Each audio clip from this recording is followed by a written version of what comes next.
नमस्कार मित्रांनो, आपल्या सर्वांचे मराठी मालिका या चॅनलमध्ये स्वागत आहे.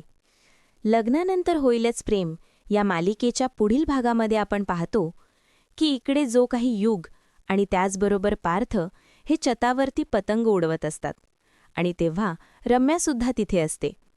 आता रम्याची पतंग जी आहे ना ती इथे कट होते. आता पार्थ म्हणत असतो, अरे ही रम्याची पतंग आहे. तेव्हा युग म्हणत असतो, अरे दादा कट कर त्या पतंगाला, कट कर. तेव्हा रम्याची पतंग काही कट होत नाही, पण अचानकच त्याच्याकडून नाही तर दुसऱ्या कोणाकडून तर रम्याची पतंग कट झालेली असते.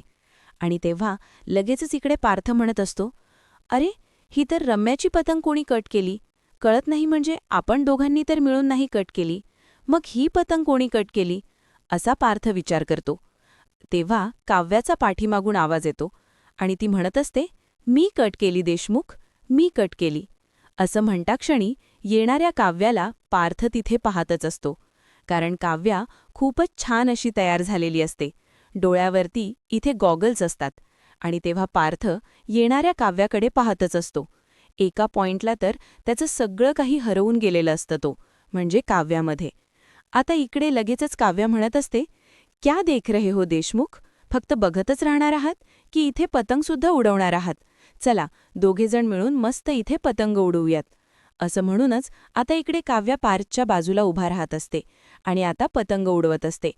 तर प्रेक्षकांनो, अशा पद्धतीने साजरा होणार आहे काव्या आणि पार्थचा इथे पहिला मकर संक्रांतीचा सण. पण आता जीवा आणि नंदिनीचं तर आणखी काही दाखवलेलं नाहीये. आता काय होईल भेटूया उद्याच्या भागामध्ये, जाणून घेऊया. तोपर्यंत तुम्ही पाहत रहा लग्नानंतर होईलच प्रेम. अशाच मराठी मालिकेच्या नवनवीन अपडेट्ससाठी आपल्या मराठी मालिका चॅनलला सबस्क्राईब करा. धन्यवाद.